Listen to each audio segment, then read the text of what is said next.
Welcome, boils and ghouls, to the Crypt Podcast.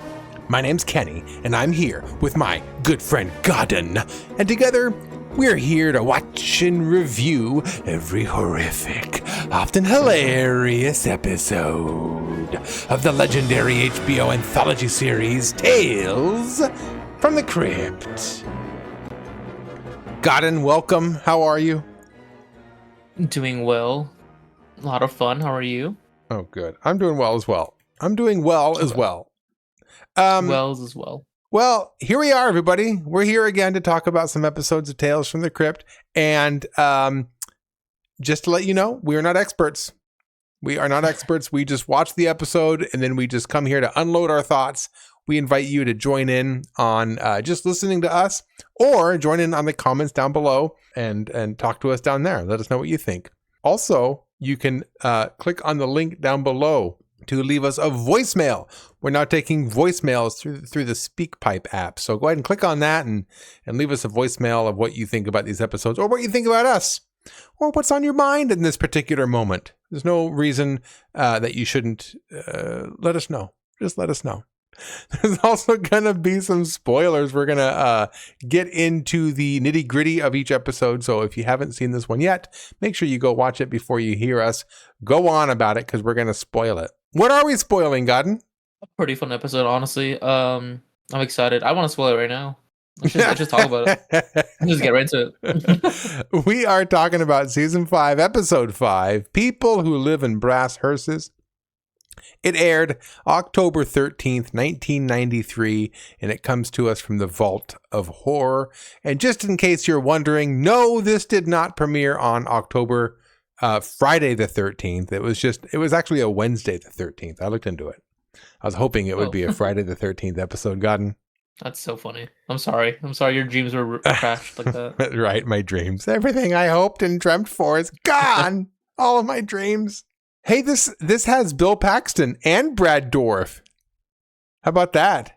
Yeah, I had to look them up, and I guess they're actually a lot of stuff that I would recognize them in, but I would have to rewatch those movies. Like, oh my god, it's Bill. Oh my god, it's Brad. But I definitely have seen them before for sure. They look so familiar. Oh my gosh. Oh God, wait till we get there. Just a minute. Bill Paxton. Let's start with him. Bill Paxton is a good friend with James Cameron. He's in a lot of James Cameron movies. He was in Titanic. Oh, he was in the original Terminator. He was that guy with the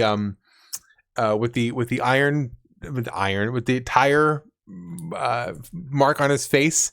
This guy's a couple cans short of a 6-pack. Oh yeah, yep. Yeah. So wow. Bill Paxton is in quite a bit of James Cameron movies. Now wait a minute. Brad Dourif got in. Brad Dourif. He's the voice of Chucky. Oh my god. I don't know why that always escapes me. I guess I just never really figured out the name. You know what I mean? Like I hear it, but I never put the face or the name. In fact, the first time watching this episode, I was completely just not even paying attention to it. I was just listening. Every time Brad Dourif said a line, I kept imagining Chucky was there saying the line. So it wasn't until the second time I watched this episode when I was really paying attention to it. The first time through, I'm just listening to Brad Dourif's voice. Well, let's set the stage. Godden, our local horror historian, let's put ourselves in the shoes of somebody back in October 13th, 1993. Was it 93? Yeah, 93. What was playing in theaters around this time? So during October of 93, if you were waiting for Tales from the Crypt, you could also watch Cool Runnings. I know a lot of people enjoy Cool Runnings. There was also a Michael J. Fox movie with For Love or Money. There was Freaked. I don't think I've ever seen Freaked. Demolition Man. That's a good one. Oh, definitely you should watch that. Should have watched the week prior this aired.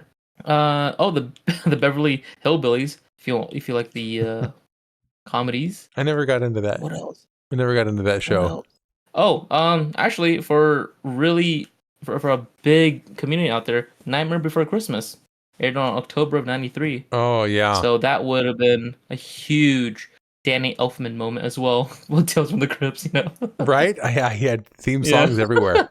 Yeah, Nightmare Before Christmas started a whole trend. That's the whole oh gosh, what is that store in the mall called? Hot Topic? Hot Topic. Okay. Yeah, it's basically like a Hot Topic. The start of Hot Topic. That's so funny. Okay, so yeah, it's October season. It's starting to get into the spooky holiday season, and out comes Nightmare Before Christmas. So yeah, I never watched that in theaters, but I think I was at that age where I was like, cartoons, I don't want to watch cartoons, but even though they were, I probably should have been watching them. So yeah, I never watched that. I never watched that when I was a kid. It wasn't until I got much older when I watched Nightmare Before Christmas. Are you a Nightmare Before Christmas fan? I wouldn't say fan, but I guess I appreciate it. I guess I kind of understand why this was like such a cult classic to everyone. Mm-hmm. But I would have rather watched Demolition Man. I'd rather watch the movies that came in the months after that. There's some bigger names. Oh, we'll get there when we get there. We'll get there in the next couple weeks. All right. Well, as we get into this episode, let us review what it says on the back of the DVD box set, which is, of course, inked in human blood and bound in human flesh. And I have it right over there. I'll be right back.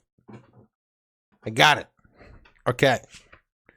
Season 5, Episode 5. People who live in brass hearses. I scream, you scream. Think twice before trying to rip off ice cream vendor Mr. Bird. That was okay. Think twice. That was okay. I think they're trying to say something. Think twice. Oh, I like the way you put that. Yeah. I didn't even think of that. All right. Well, that, of course, is a little too short for me, so I am going to share with you what I came up with. All right. I'm telling you right now, this is really cringy. This is a cringy one. I actually said, oh my gosh, to myself when I finished writing this. After spending 2 years in prison for embezzling money from an ice cream truck business, Billy devises the perfect heist to get back at the man who ratted him out and make a few bucks while doing it. Billy can't pull off the heist alone, though, so he enlists his simple-minded brother Virgil as his partner. Blood may be thicker than water, but is it thicker than ice cream? I like that. I'm glad you like it. I was rolling my eyes when I wrote that. It was funny though. I kept it. I figure if Tales from the Crypt can go there with campy, so can I. I can do it. So I loved it. All right, Godden. Of course, that was too long for you, Godden. What did you come up with? I'm curious. Mine might be cringy for you, but it's a little play on words. But mine, I'll title of Ice Cream and Men. Ice Cream and Men. Of Ice Cream and Men instead of Mice and Men. Oh, that's what kind of gave me the vibe of. Oh, I like that. Yeah. It gave me that vibe. Okay. All right. Well, what are your general thoughts before we dive into the episode? General thoughts. I'm a fan. Like, I'd watch this again. Honestly, I'd recommend this episode. It's just going in blind and even thinking about rewatching it. Like, you just don't know where it's going, but it's just so entertaining. Yeah, I liked it too. I did. Yeah, it's an episode where I think it's the actors. I think it's Bill Paxton and Brad Dourif. They're so funny together. I like them. I like their shenanigans together, and they're just a funny duo. I like them a lot, and I would watch them do a lot of things. And this is an episode that doesn't make a lot of sense, but I'm willing to forgive that because I think their on-screen performance is so good. Their chemistry is really good. I really liked it. Let's talk about the Crypt Keeper intro, which of course makes no frickin' sense. I don't know what he's doing. He's a football player now, and he's in a huddle. He says, "Chop him to the left, chop him to the right." Chop 'em every chance you get. Fright, fright, fright. All right, creeps. It's fourth. No, was that the Crypt Keeper saying that, or was that the cheerleaders? It was the cheerleaders, but he joins them. Okay. So then we get into the huddle. Okay. He says, "All right, creeps. It's 4th and goal. They're probably expecting us to run a ghost pattern, so let's run a scream pass instead. Of course, I could pull out a few other surprises from my playbook, like tonight's tale. It's about a couple of brothers who are planning a little high scaring of their own in a nasty bit of offense I call people who live in brass hearses." Why is he playing football? I don't know. Maybe they just happen to have a football helmet that fit his head. So they're like, let's do football themed. It makes no freaking sense. But again, I'm beginning to stop caring about whether or not what he's doing is making sense to the episode. I just enjoy his puns and just enjoy stumbling upon whatever he's doing. Godden, what do you think of this opening? I think I'm starting to realize, and I think it's just with this first opening, that it's just maybe the small little theme, because I think regardless of the main side quest he's doing where he's, playing football, it's just the idea that they're trying to run a play, they're trying to have a plan. And this episode, that's kind of what's happening. They're talking over a plan, they're kind of having a heist going. So I think that's the only connection I can make from it, besides of like what their actual setup is with being in the football uniform. So I got you. So I'm gonna start looking for these in the future episodes. I see it now. Right. Yeah. He's coming up with his own plan, his like heist, so to speak. I like it. Okay. All right. Yeah. I'm with you. All right. That brings us to the opening panel, which is an ice cream man dressed in that traditional like 1950s style ice cream man outfit. And there's a woman behind him. It's in his side view mirror, which is a part of the episode. But when I looked at this panel the first time, I thought it was like some sort of a drive-through, something like a window. I didn't realize it was a side view mirror. Some woman screaming, she's got blood all over her, and there's a hook getting ready to get her. So that is something that is definitely in the episode, especially through that side view mirror. And then there's a little puppet who's kind of in front of him. And my eye went to the puppet when I was first watching this episode. And I thought, oh, like another kind of like a marionette puppet of some sort, perhaps. So I thought the puppet would be more, there is a puppet in the episode, but I thought the puppet would be kind of more pronounced or more a character in the episode. So I was kind of looking forward to that. So anyway, Godden, what do you think of this? I like the opening panel.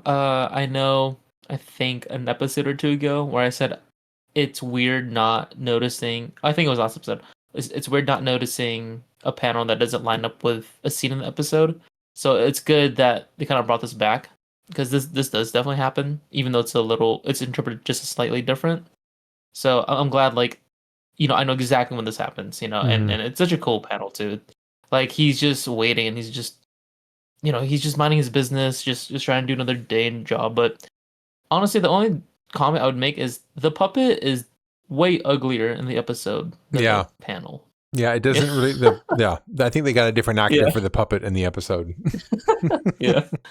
Okay, well, the opening scene is a good one. I think it's like you're almost like a ceiling fan, right? Like the camera's above, kind of spinning around slowly, and there's somebody on the couch sitting, and then there's somebody pacing back and forth in the room.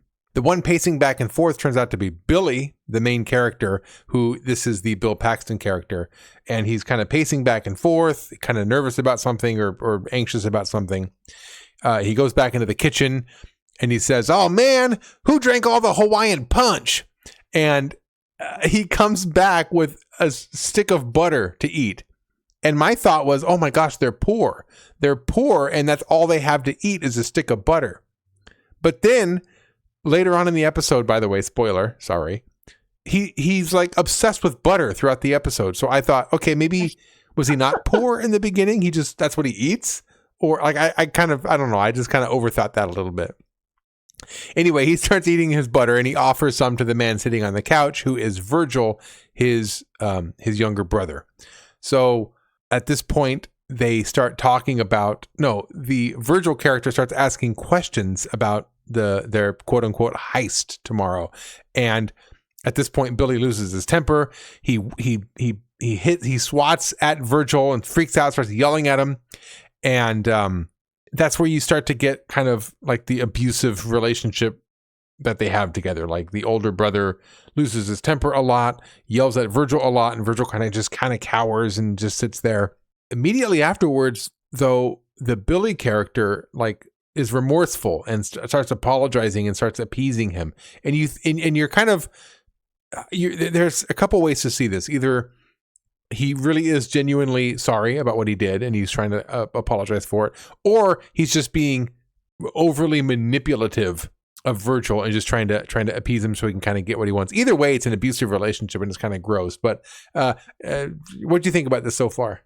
I love the characters instantly. Like it's just one of those things where you don't need a lot of context to like the characters, because him liking the butter doesn't really matter, but the fact that that's just one of his gags is just so random. Because when he was looking for food and then he's like smacking the sticks in his hand, I was like, what the hell, is he about to smoke or something? And he eats the butter. Oh, he has the butter. I'm like, is he just gonna eat a stick of butter? Like is this like? And I didn't think if he was poor. I just thought like that's so odd. Like, what, did he just not have a choice? Like, was this the only thing left in the fridge? But yeah, it turns out in the episode he just likes butter. That's just his thing.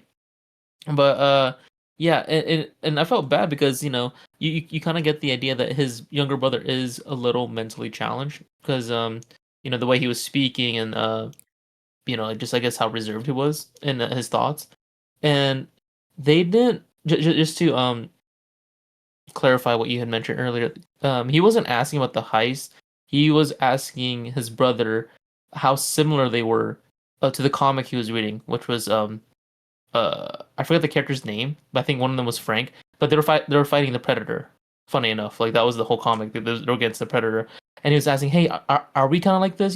They have horses. We have an Impala. That's kind of like a horse, right?" And and the whole time Billy was just trying to eat his butter and watch cartoons, and he kept telling just later like stop it, and then he kind of snapped eventually. He's like, "Just shut up," because he he was losing his temper, and I kind of was maybe psychoanalyzing them, because I felt like since we find out that Billy was in prison for 2 years, or state penitentiary for 2 years, maybe he grew up with Virgil and taking care after him, and he just loses his temper because it's hard to take care of someone who is mentally challenged or has some sort of mental issues. Realistically, right? Like they're not going to be as transparent with their emotions, or it's going to be hard to read them. So maybe that comes off sometimes when he loses his temper. And I think he was genuinely apologizing because that's his brother. He didn't mean to snap at him. It maybe just over time he just snaps at him and he just gets very ragey. No, that's not the word I'm looking for. But he gets more and more intense, because maybe just growing up with his brother, he just how else can you handle that and cope with that realistically? So it sucks to see, but we kind of see their scenario where, yeah, they're in a rough patch, but they're honestly a good duo. It's fun to hear like their banter and what his brother wants for his, like what Virgil wants for Billy, and what Billy just wants to do. I guess in general, he just wants to I guess get back. It's like a revenge kind of scenario. So it's fun that he even has Virgil in on this. Yeah, Virgil's not a bad guy in this. He kind of just wants to just go about his business and be kind of left alone. He wants to read his comics. He wants to hang out and just be with his brother. His Billy is the one who has something to squabble at or something to be upset about. So he's trying to constantly reel in Virgil to kind of help him with these plans. And it just creates a dynamic that's really funny. There's lots of funny situations that ensue from here. Yeah, I'm glad that you pointed out he was talking about the comic, because he was. I remember he was reading the Predator comic, and then the older brother was watching cartoons. So they're both kids still, right? They're both doing kiddie things, which is kind of cute. But after he kind of blows up on him, he goes, what's wrong anyway? Are you nervous about the gig tomorrow? Let's go over it one more time. So that's why it made me think that he was talking about the about the heist. So basically, Virgil tells him the plan. Okay. Tomorrow, I'm going to tell Tom to go pick up a stock transfer right away. And if he gives me any grief, I'll tell him that the call came from the district super. Then I'll wait for Cooter to take his break. Then, and he thinks for a while, he goes, then I unlock the door, and Billy freaks out again. He goes, no, for Christ's sake, disengage the fire alarm, then unlock the door. So this causes Virgil to freak out again. He kind of, coils up in a little fetal position there on the couch, and he even starts hitting himself. He says, I won't mess up. I'll get it right. I promise. And he hits himself, and Billy says basically, calm down, it's okay. But I like how he keeps hitting himself too. Not because I like his character to be suffering, but just because I thought it was good acting. It was a really good depiction of their relationship. How Virgil, he really wants to do the right thing by his brother. He really, really wants to do right and be seen as somebody who's competent by his brother, but he's just not able to. He's just, so he fights with himself. I really like that. So Billy says, there's one thing I want to do before tomorrow. Eat some ice cream. That brings us to the next scene. Before we get to the next scene, though, I did want to check in with you. Anything else about that last scene that you wanted to share? No, I think just a tweak in the whole plan, because you mentioned that they had to talk to Tom, but the main plan was I forgot the supervisor's name, Garfonder. I'm sure we'll address that in a moment. But they're going to talk to that supervisor and tell him that Tom gave them a name and had a stock transfer. And if something were to come up, then they lied to her saying it came from the district super and blah blah blah. That's the only tweak I'd make for that moment. But on that, it was a fun moment, to see how their dynamic really is. And like I said, I thought I would be able to notice how this episode would kind of flow out, but the fact that there was a couple of just random there was just a couple ones that caught me off guard. I just didn't expect that to take a course in that direction. So it's fun. I'm excited for how these next scenes come up. Mm-hmm. Yeah, right away I like these two characters. I like their dynamic right away. So the next scene, they're out in a car waiting for a ice cream man to approach. Ice cream man comes in, parks, and this is where we meet Bird, the ice cream Mr. Bird, the ice cream man. And he parks his car. All the kids are there excited. And before he goes to the back, he closes shutters on all the windows before he gets up to let himself back. That's kind of a big deal that'll come into play later. But when you're just watching it the first time, I didn't think much of it. I just thought, yeah, he parks the car and he probably closes that so either keep the sun out or so people just kind of can't snoop as they walk by. I just thought it was kind of like a just a basic thing to do, but it does come into play later. So he goes to the back. When he's selling the ice cream to the kids, he does so with a puppet. So this is where the puppet comes in. He puts a hand puppet on. He starts talking to the kids. And he even impresses them by like taking a drink while he's talking with the hand puppet. So that kind of also raises some suspicions. Okay, how is he doing that? They do answer that question later on, by the way. Spoilers. So as he's talking to the kids through the puppet, that's where Billy comes in and basically says, what's the matter, Bird?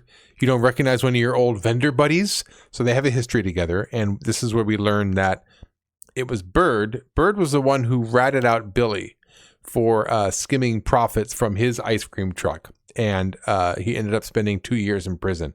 Now, that seems kind of excessive, 2 years in prison for selling ice cream on the side to make additional money. Seems a bit much for me, but maybe the laws around selling ice cream are a lot more strict than I thought. And while they're going back and forth, I like how one of the kid behind him is like, hey, hurry up, butthead. And he turns around and grabs the kid by the collar and goes to punch him. So he gets that out of his system. He says, oh, right. He turns back to Mr. Bird and he asks him, hey, you got any ice cream? You got, this is where I started thinking, okay, this butter thing is getting weird. He starts asking for a bunch of butter flavored ice cream. He goes, do you have any butternut? Butter brickle? Buttermilk?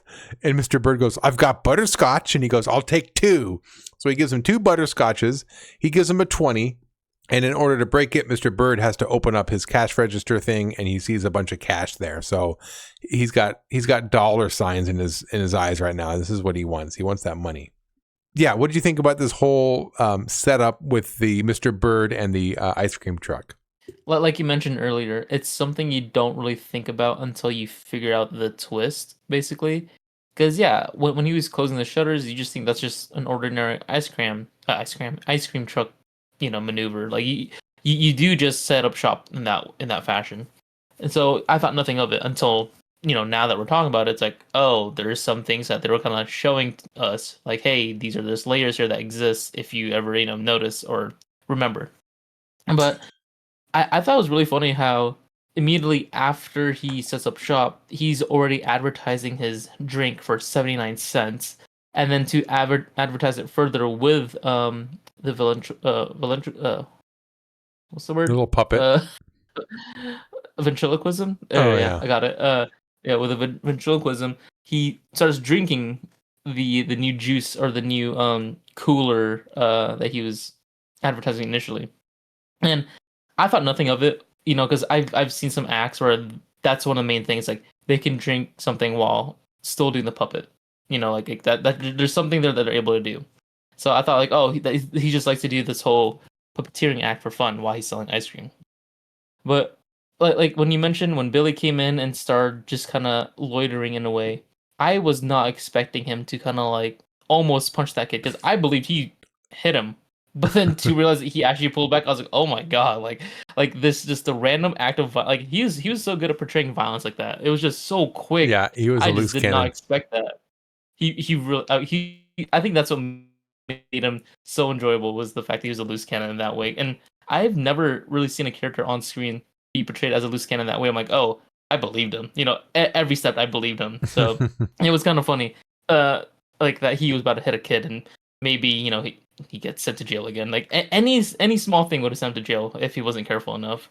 But this guy, like that's where he as well. belongs, is in prison. That guy, he's a complete loose cannon. Yeah, he's never gonna rehabilitate. Oh, But, one thing I forgot is before he goes back to the car, he gives that kid a stick of butter. So there's more of that butter business. Oh yeah, like I don't know. I think I like that he just has a thing for butter, like without explanation. That's just maybe that's why he's kind of like dumb like that in that way. That all his nutrients is just from butter. There's nothing there, just butter. So good for him. So from here he goes back to the car. And by the way, I just want to point out, I think this is the only time we spend with him and the puppet. Is the puppet come back anywhere else? I don't remember it coming back anywhere else. No, I don't think so either. That's pretty much it, yeah. So he goes back to the car and Virgil's in the passenger seat and Billy starts complaining about Mr. Bird and Virgil goes, oh, he's just an old puppet man, and basically being dismissive of how bad Virgil is or how bad Mr. Bird is. And that's Billy flips out again. He goes, I don't care if he can pull a monkey out of his ass. I want payback. And he throws he hits Virgil. His ice cream goes flying. And poor Virgil's just sitting there like a timid little dog. Billy starts to eat his ice cream. He gets upset. So he gives it to Virgil. And this again is setting up a dynamic of just Billy just being so abusive and so explosive.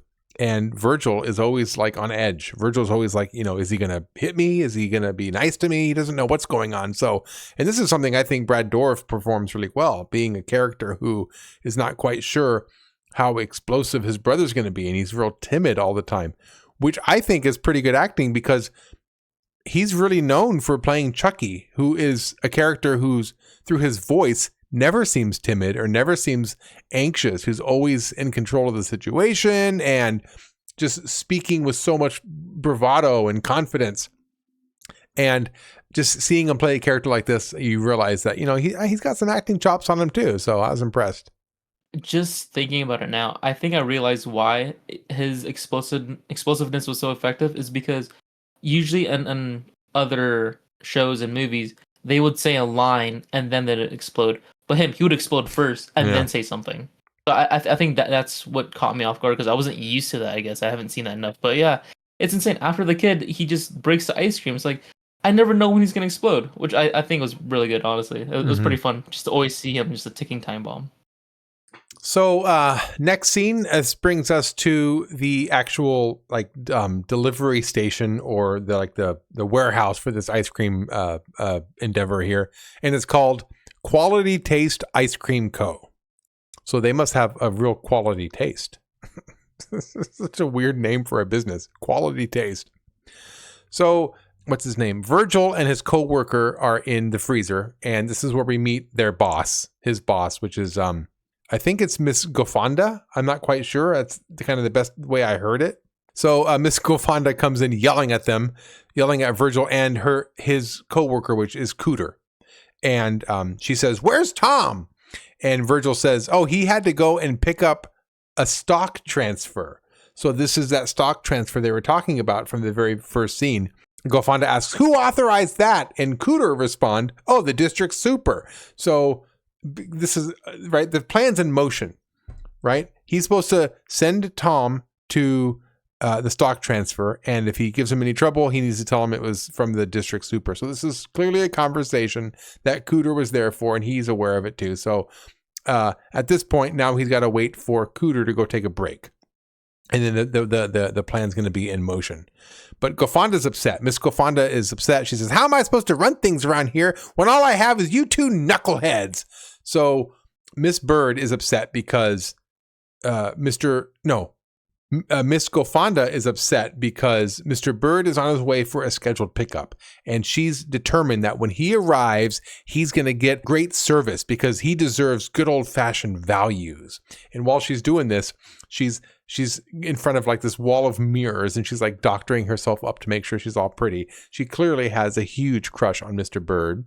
So she leaves to go to Mr. Bird. As she's leaving, what's his name? Billy shows up and just wails on Cooter and knocks him out. So this next scene is going to bring us into a conversation between Miss Gofonda and Mr. Bird. But before I get there, what do you think of the whole Quality Taste Ice Cream Co. moment here? I think, also I double checked her name. It's Gruffungar. Gruffungar. Oh, okay. Yeah, Gruffungar. Such a weird name. Gruffungar. I got to write that down because I'm calling her Miss Gofonda. Grufundar? Oh, Gruffungar. Okay. All right. I'm going to copy paste that in all the other places I put her name. Yeah, with her introduction to this scene, it's just fun to see, like, there's always going to be that supervisor who's just always upset. Like, I don't know why they're always working at these kind of positions when they're just always going to be upset. But I just like the introduction with Virgil and Cooter because she just comes in saying, what are you guys doing? And Virgil says, we're working. More like goofing off. It's like, well, maybe they do goof off, you know, maybe she really just doesn't trust them, but right at the gate, she's already like, you know, sinking her teeth in, and she's already looking for Tom, like you mentioned earlier. So it's crazy that it's only 3 people that kind of like man this warehouse because it's huge. Like they were in that freezer for a while because they were all like double layered, even triple layered because how cold it was. Before you know, they came out of the freezer with all the ice cream stock, and then she was kind of pampering herself before I talked to Mr. Bird. Mm-hmm. But I think one of my favorite moments when she was pampering herself and taking off the extra layers was, you'll notice that Virgil was kind of mocking her. Like whatever she was saying, he was like mimicking in a very sassy way, like just behind her back. Oh, I missed that part. Even Virgil doesn't like her. I think Cooter might have partaken in it, but for you definitely see Virgil not liking her at all. Just used to her just snappy comments or just, you know, just her being herself, and he's just fed up with that as well. You can tell. So it was fun to see that happen. And then when Billy comes out and Cooter was so nice, like, oh hey, you know, Billy, like I haven't seen you in a while, or welcome back. I was not expecting him just to knock him out. Like, it just made no sense, but the quality of that was just so funny. Like, I don't know. I mean, sure, I guess Billy just doesn't like Cooter or something, or maybe he's expediting the plan by putting him into break. So, I mean, he's getting something done, clearly. So, like I said, just explosiveness just always takes me away. All he had to do was send him out on a break, but he did. He wailed on him, knocked him out. Yeah. So I love this next moment with Miss Gruffungar and Mr. Bird. So she's basically talking to him about the order, but she has a huge crush on him. Mm-hmm. And she asks him, are you going to go to the vendor awards? She says, I just purchased a new lavender pantsuit and it would look mighty snazzy next to a fine gentleman like yourself. And he says, no, I'm not one for frivolous functions. I love how he said frivolous functions. I always like alliterations. And she says, oh, neither am I. What do you say we blow it off and have a nice quiet dinner? You know I make the best green bean casserole. So she wants him, right? One way, or either at the awards or at her house, wherever. She doesn't care. He says, no, I'm fine. And this is where she gets all, you know, upset. She says, fine.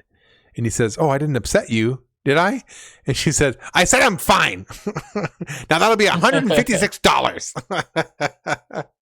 So Mr. Bird fingers through his cash to give her the money, and this is where we go back to the warehouse where Billy's watching from behind some boxes. And so he's getting ready for this whole heist to happen. By the way, we don't get any more clear of a plan of this heist. So from here on out, we're kind of just, watching to see what happens. And while Billy's watching this whole... Oh, by the way, before I moved into this, I did want to get your thoughts on this whole back and forth between Miss Graffungar and Mr. Bird. What did you think? At the time, it just seemed like a simple decline by Mr. Bird. But after knowing the ending, I could see why he was saying no. I could see why he's such a reserved character. Because, there's something about him where I don't think it'd be accepted, in public, realistically. Oh, right. Yeah. Oh, that's a good point, too. I didn't think about that. I didn't think about the twist. The twist is stupid. Okay. The twist is stupid. But I didn't. He's a Siamese twin. He's a conjoined twin, basically. He has another twin that's basically attached to the back of him this whole time. So that's why he closed the shades, and that's why he's not getting out of the ice cream truck, and that's why he doesn't want to go to the dinner. I just thought of it like he's a busy guy who really likes his job. He doesn't really want to go do anything else. That's the way I was reading it. So even I forgot even watching it multiple times in this moment, I forgot, he's not getting out because he has another human being attached to the back of him. I was thinking he doesn't want to come out because he's busy. Like he wants to go to work. So yeah, I'm glad that you mentioned that. The twist is so stupid. I forgot it.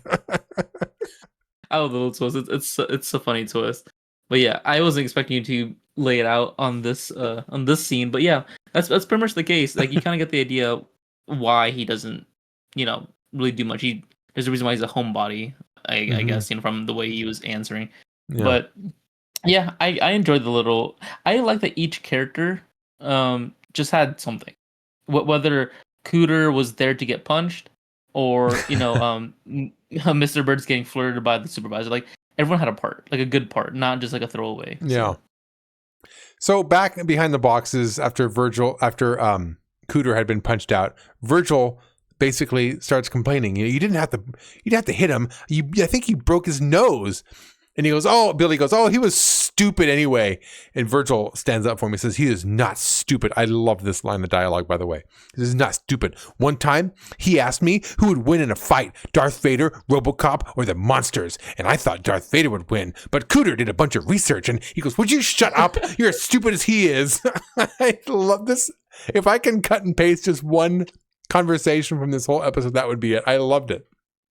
I love the Darth Vader versus RoboCop versus the monsters, and I thought Darth Vader would win, but Cooter did a bunch of research. Like he was like he really thinks that Cooter was so smart because he did research on who would win between a fight, Darth Vader, RoboCop, or monsters. And of course, Billy's not having any of it. He tells him to shut up. He calls him as stupid as he was. So Virgil gets upset and he walks off. And this is where Billy again has to now backtrack what he said. He goes, come on, man, I didn't mean it. And he basically tells him it's them against the world is basically what he says. Everybody out there thinks we're stupid. Everybody out there hates us. We have to stick together. And that's where Brad Dorff, the Virgil character, gets a blank stare in his face. And he says, I hate her. I hate that woman. I want to hurt her. I want to do it. And I love this moment, by the way. I really, really like this moment just for, I think Brad Dorff did a really good job here. He plays that unhinged really good. And he's just always so timid and never really wants to cause any trouble, but you can see something in him snaps at this point and he's had enough. And he's going to take out all of his deep-seated anger on Miss Graffungar at this point. So, what do you think about this point up to this point? I agreed with the whole Virgil defending Cooter with that line because it is so funny. I think Billy, like I said, he's just so short-tempered. Where they're at the heist right now. The only thing that matters is the plan and how they're gonna get it done. So when Virgil was just trying to share, why he thinks he's smart, it's like nonsensical to Billy. It's like, this is not the moment, just shut up. you're as dumb as he is, and I'm sure he didn't mean it, but like I said, he's short tempered, so that kind of just comes out, unfortunately. But yeah, I don't know what to think of this one because I'm not sure at what point of the episode where I thought, oh, it's just one of those stories where the plan just gets worse and worse and worse. So maybe it was at this point or a little bit after this scene where I'm like, oh, it's just this kind of scenario where it never goes according to plan.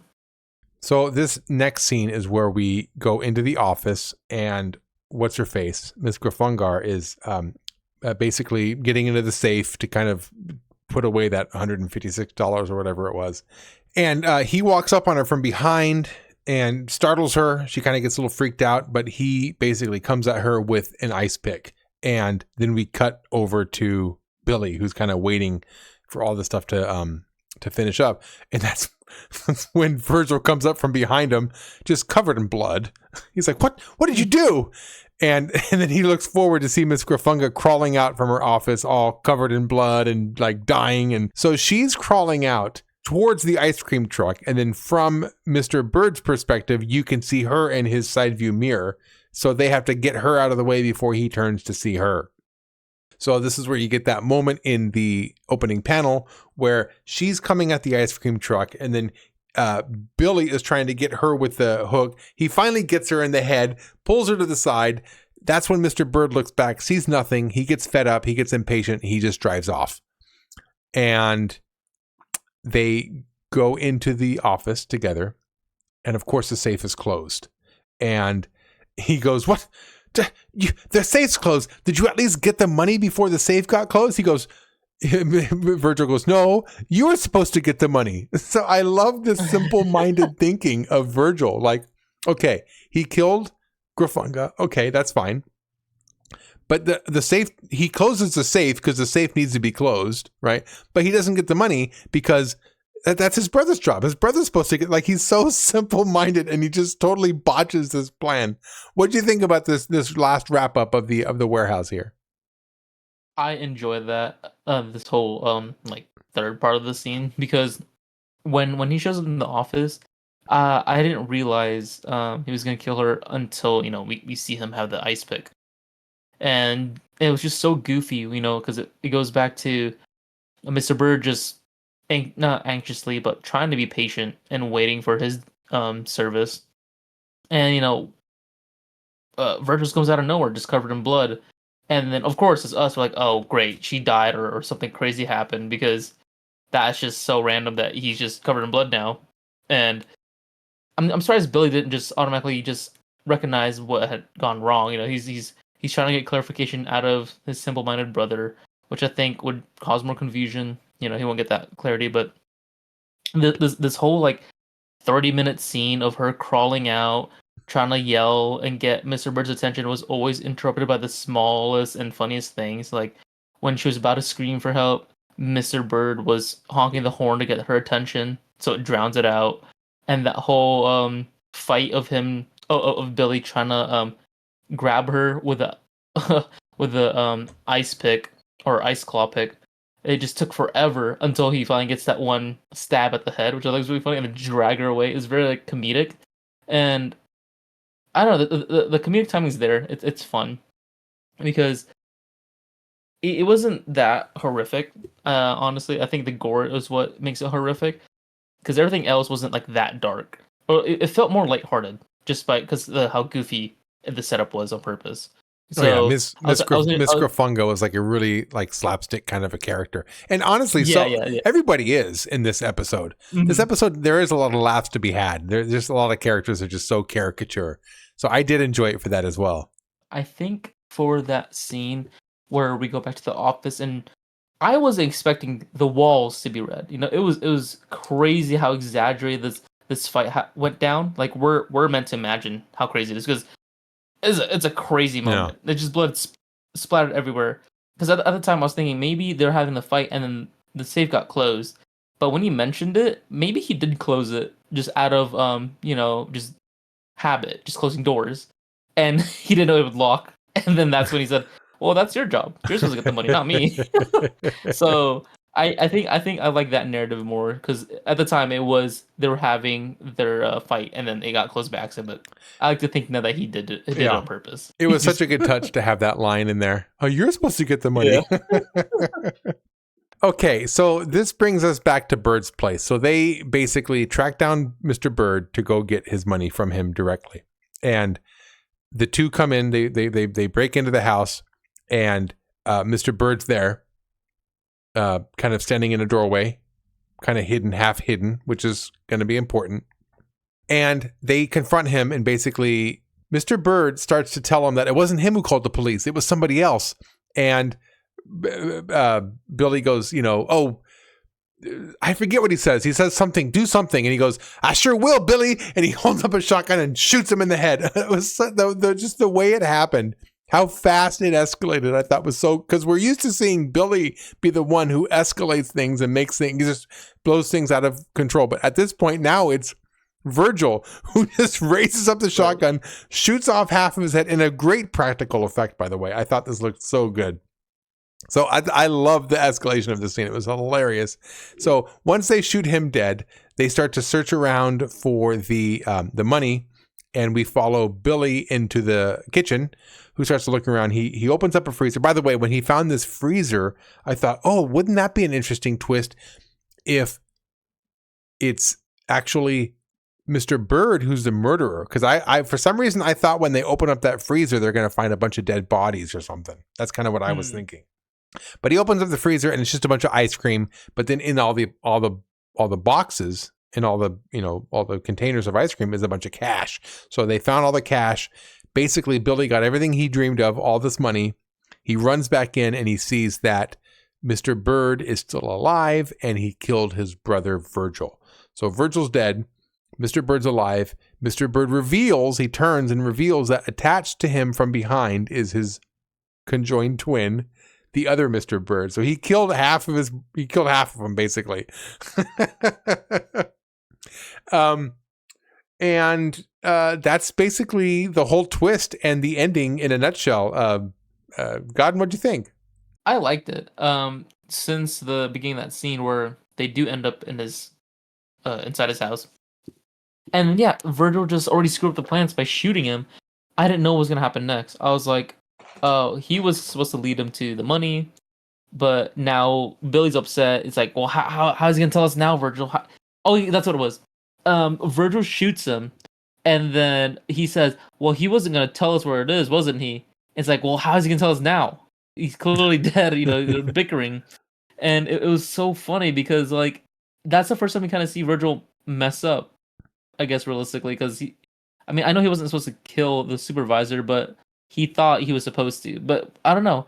It's like you said. It's the first time we also see Virgil kind of be explosive for once. Like we always think it's Billy, and I don't know. I guess out of the frustration, Billy just accepts what had happened because what is he gonna do next? And the whole part where he's just rummaging through the freezer, he's like, it's a good line. He was just saying, oh, how original, ice cream, because he did have an abundance of ice cream in that freezer.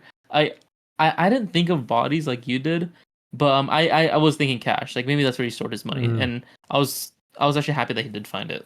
It was so quick with the events too, because at that point when he got the money and he was looking for Virgil, it was just quiet.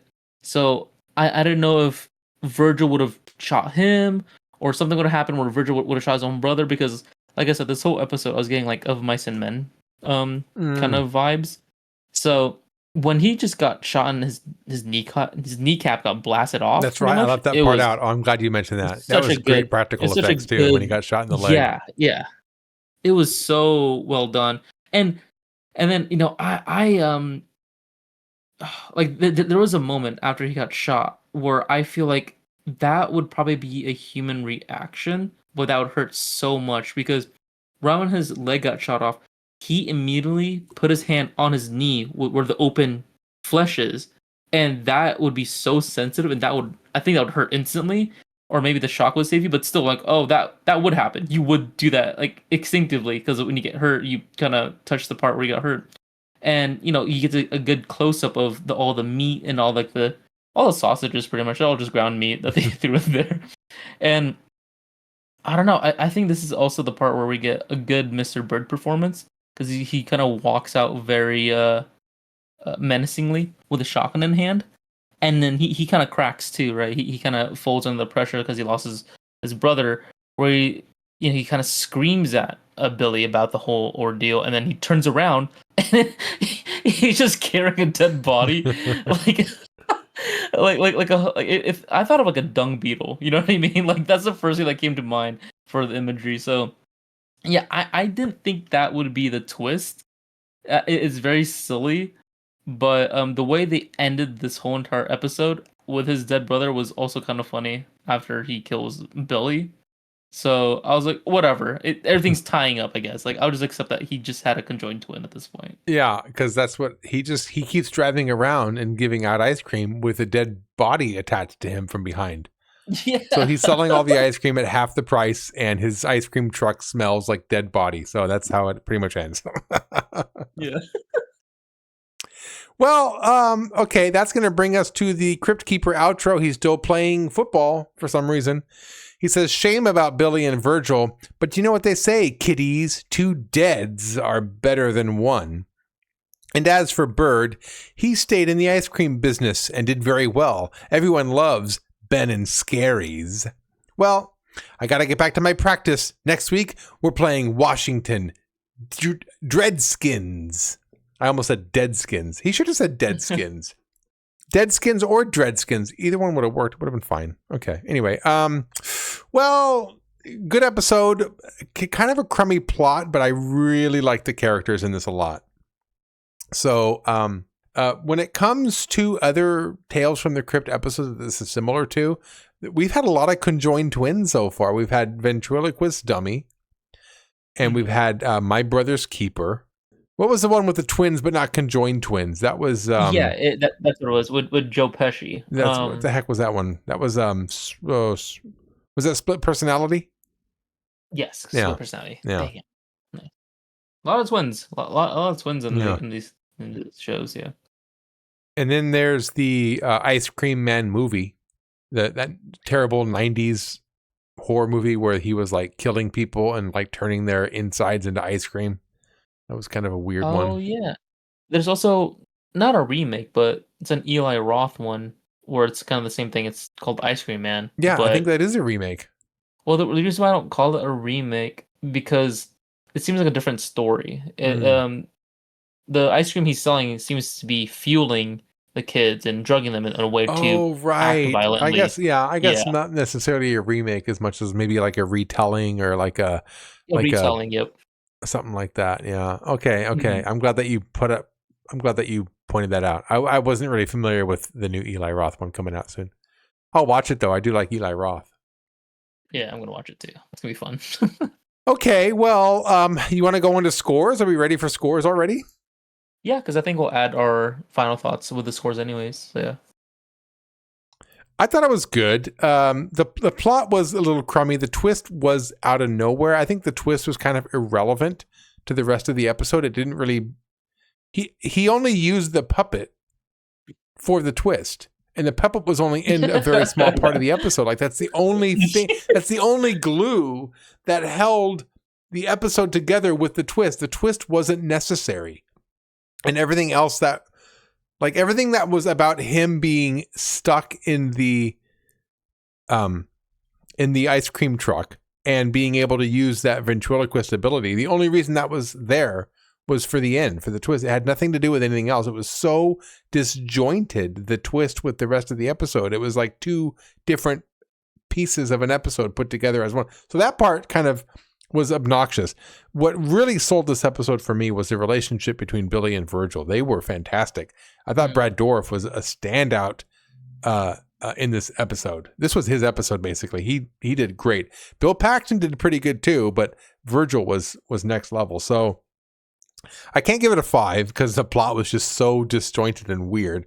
But I will go with I'm gonna go with a 4. I'm going to give this 4 Predator comics.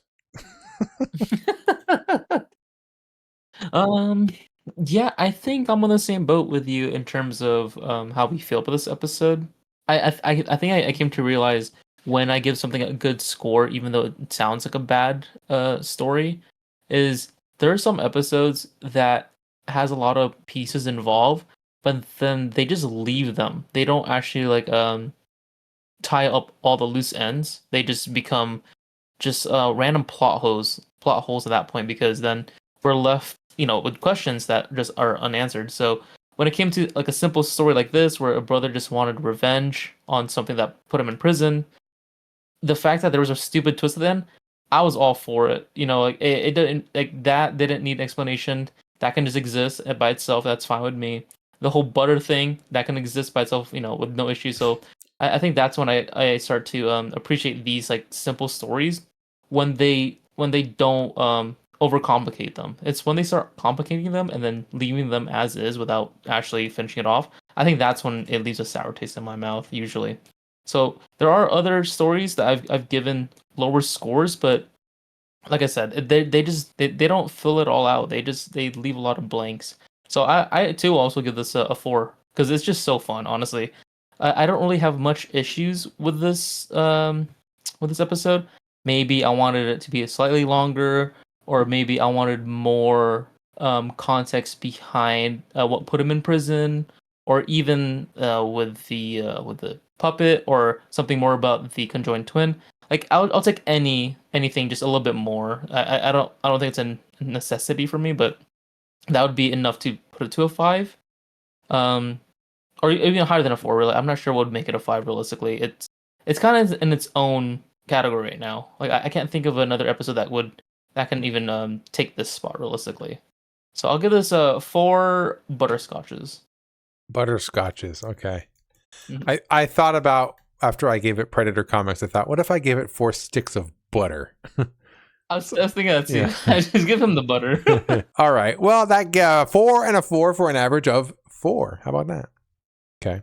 Yeah. Well, when it comes to correspondence, that's what we're moving on to next here. We heard from a few people. Now, we had quite a lot of comments. I'm not going to be able to get to all the comments. I highlighted a couple of comments because these are the ones that I really want to focus on. The first one, for obvious reasons, TheJimiRyan comes through and he says, I finally got around to Haddonfield Radio and I absolutely love it. I'm a big fan of discussing themes and symbolisms, so their approach is right up my alley. Thanks, Kenny, for turning me on to it. You're welcome, TheJimiRyan. And if anybody else out there wants to listen to the Haddonfield Radio, be prepared to sit with it for a while, because they have long episodes, but they are worth it. They dive in very they dive in quite deep, and they do a very good analysis on what they're watching. So I love that podcast. Thanks, TheJimiRyan. I'm glad that you liked it. If you want to watch their recent episodes, by the way, they're doing Texas Chainsaw Massacre, but so far they've gone through the Halloween franchise, the Nightmare on Elm Street franchise, and the Friday the 13th franchise. So yeah, check them out. And Ash Likes Horror comes through, and this response is in regarding Forever Ambergris. And this is the one that Iron Sabbath was part of. So Ash Likes Horror comes through and says, fun to see Iron Sabbath come back and look forward to seeing him in an episode he dislikes, with a little laugh emoji. So I love it. I love it. I love it. So Iron Sabbath, if you're out there, people are looking forward to you coming through and watching you squirm in a terrible episode. So you know what? Here's the thing, Iron. You're going to watch the episode regardless. Right? True. You're going to watch the episode regardless, so you can have fresh thoughts before you come in and make a comment. So I know you. I can see you there. I know you're going to watch the episode anyway, so I'm glad to have you be part of an episode that you absolutely dislike. So that'll be fun. Okay. And like I said, we had lots of correspondence.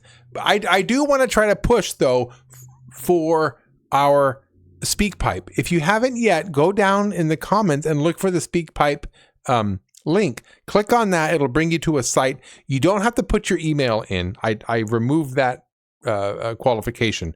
All you have to do is just put in whatever name you want. It could be your screen name, your username on YouTube, or it could just be your actual name. You whatever you want. And leave us a voicemail. Leave us a voicemail. I really want to try this out in some future episodes. So leave us a voicemail and we'll play it right here on the podcast. Or actually, you know what? If you're listening at this point, I want you to either comment down below or use the SpeakPipe app to leave us a voicemail. Who would win in a fight? Darth Vader, RoboCop, or monsters? Godden, who would win in a fight? Darth Vader, RoboCop, or monsters? I'll go first. The monsters is right out. It's going to be between Darth Vader and RoboCop in my eyes. Okay. Now here's my question. Does Darth Vader's lightsaber work on RoboCop? Can it actually, if it can go through RoboCop, Darth Vader will probably win. But if it can't, if that titanium outer shell of RoboCop is strong enough to not be impaled by Darth Vader's lightsaber, I think RoboCop has a chance. I really do. And I would like to see RoboCop win because I'm a huge RoboCop fan. But Darth Vader, with being able to use the Force, I don't know. I think Darth Vader would have an edge, but I'd really like to see RoboCop come through. And I really hope that RoboCop's outer shell is impermeable to the lightsaber. Or let's just say we do a fight with no guns or no lightsabers. I would really like to think that RoboCop could win. I'm going to vote for RoboCop. I want RoboCop to win is what I'm saying. I'm worried Darth Vader's going to win. Godden, what do you think? One small thing. Isn't it the Munsters, not monsters? Like the Munsters. Yeah. Okay, fine. It was the Munsters. I'm still going to kick the Munsters out. They don't have a chance. That's fair. I know you're Team RoboCop, but I know a little bit more about Darth Vader than RoboCop. I think he does, beat RoboCop because of just how that universe works, especially the lightsabers. It pretty much cuts through everything, I feel like. There really wasn't much that they couldn't cut through. And I'm sure there's like little bits of lore and knowledge where maybe there's something that could also fight back a lightsaber. But even if RoboCop were to have a lightsaber, I think with Darth Vader's skill set, I think he'd come out on top, unfortunately. He just has a lot more. Well, okay, first, how about this? Without powers alone, just skill-wise, Darth Vader was a general for an army. RoboCop is just a cop. You know what I mean? Like there's also like that battle knowledge to add into play. So yeah, I really want to see RoboCop come out on top, but I don't think he would. In order for RoboCop to come out on top, we'd have to have all kinds of rules. Like you can't use lightsabers, you can't use the Force, like we'd have to make all these rules in order for RoboCop to come out on top. But RoboCop is bound, and even though he's science fiction, Darth Vader is like science fiction and fantasy all in one, and RoboCop is just kind of science fiction. So Darth Vader does have that advantage. Right. Yeah. What about a more reasonable RoboCop versus Terminator? Who do you think would win? I think Terminator, right? He's programmed to find a way to beat them at the end of the day. I don't know. RoboCop is just a cop. I don't know. Well, if you go to RoboCop 3, which I know the movie sucks, but hear me out. By RoboCop 3, he has like a jetpack. He has a flamethrower. He has like a machine gun that he like attaches to his arm. So by the time you get to RoboCop 3, he does have quite a few extra little perks that can give him the advantage. But that's not the true RoboCop that I know and love. I'm thinking from RoboCop, the original RoboCop, right? He's just the metal with the gun is pretty much what he has. Anyway, drop us a comment, or I would encourage you to use the SpeakPipe app and let us know who you think would win: Darth Vader versus RoboCop versus the Munsters. That'll be this week's challenge. That'll be our comment challenge to you. Well, shout outs. Let's give some shout outs. Let's shine the light back out onto the horror community. Let's not forget about Iron Sabbath and his YouTube endeavors, Anthologically Trained. So check out his channel to look at some Tales from the Crypt and other anthology horror stuff channel, focused on that kind of stuff channel. I don't know how to talk anymore, okay? And don't forget about TheJimiRyan, who also has a YouTube channel, and you can just search his up, TheJimiRyan, and it should pop up. All the stuff's going to be linked down below, so you can just go click that down there. There's also a handful of other podcasts and other media out there that we think you might enjoy. So just peruse our little description section. There's plenty of links down there to have all kinds of fun with. And there's us, the Cryptique Podcast. My name is Kenny, and I can be found at 2 Bad About Kenny. That's with the number 2 as well as TOO Bad About Kenny. I can be found on YouTube reviewing books and movies. I have another podcast on my other channel where I'm going through the Nightmare on Elm Street movies, so check those out. I'm also going through the Evil Dead franchise. If you're interested in that, go check that channel out. I can also be found on Twitch where I play video games. Right now, I just finished playing actually this right here, The First Light.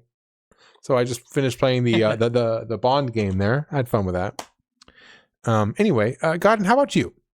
Well, like I mentioned in the previous episodes, I'm a little busy, but if you do catch me playing and streaming on Twitch, you can find me at UAPP06. That's just my name upside down.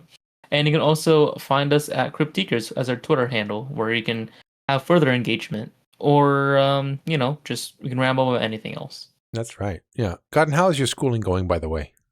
I have roughly 3 to 4 months left, and I feel like I'm gonna fall behind by a week or a couple of days, so I'm gonna try and expedite that. That's just my standard, but I think I'll be fine realistically at the end of the day. All right. Well, we're rooting for you, Godden. I'm really glad that you decided to go back to school. That's an important thing. Keep learning, people. Keep learning. Even if you're not in school, you always have opportunities to learn. So that's important to me. I'm an educator, by the way, by nature. So I'm a teacher, and I always am very fond of the idea of being a constant learner, being a constant sponge for whatever knowledge is around you. So, Godden, that's very, very cool that you're going back to school. I'm very proud of you for that. Thank you. All right, everybody, with that, if you want to keep up to date with what Godden and I are watching, then you want to settle in and watch Season 5, Episode 7, 2 for the show. We'll be right here next week, same time, same place, to discuss that episode.